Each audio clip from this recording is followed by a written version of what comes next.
ఇబ్బంది వచ్చినప్పుడు సెక్షన్ పెట్టి ఏమన్నామంటే అప్పుడు కరెక్టే తెలంగాణలో ఇబ్బందులు అవుతాయి.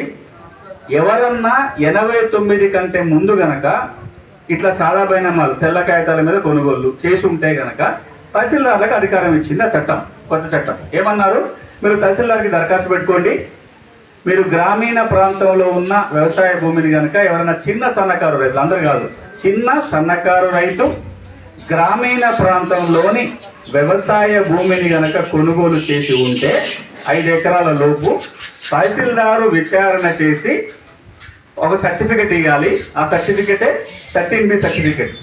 ఆ సర్టిఫికెట్ వచ్చేస్తే అది రిజిస్ట్రేషన్ అయిపోయినట్లు లెక్క. నీకు పాస్బుక్ ఇవ్వచ్చు, పట్టా చేయొచ్చు. అట్లా మనం 89 నుంచి చాలాసార్లు చేసుకుంటూ వచ్చినాం, డేట్ పొడిగించినాం. 89 ముందు కొన్నోళ్ళు కాదు, 2000 వరకు కొన్నోళ్ళు కూడా చేయొచ్చు అని రూల్ మార్చినాం. తెలంగాణ ఏర్పడిన తర్వాత ఏమన్నాం, 2000 దాకా కాదు, 2014 తెలంగాణ వచ్చే వరకు కొన్నోళ్ళకు కూడా పట్టా చేయొచ్చు అనే అధికారం తహసీల్దార్కి ఇచ్చేసినాం. ఇచ్చి మరి అప్లికేషన్ డేట్ అయిపోయింది కదా అంటే మళ్ళీ అప్లికేషన్ పెట్టుకోవడానికి 2 సార్లు డేట్ ఇచ్చారు. తెలంగాణ వచ్చిన తర్వాత 2016లో ఒకసారి డేట్ ఇచ్చారు, 2020లో ఒకసారి డేట్ ఇచ్చారు. డేట్ ఇచ్చుడే కాకుండా ఫీజు కూడా మాఫీ చేశారు. స్టాంప్ డ్యూటీ రీజన్ కట్టాల్సిన పని లేదు, ఫ్రీగానే చేసి పెడతామన్నారు.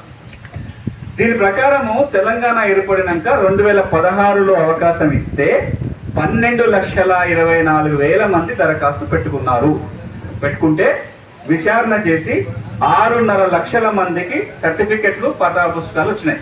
ఎప్పుడు ఇది 2016 నుంచి 20 మధ్యకాలంలో.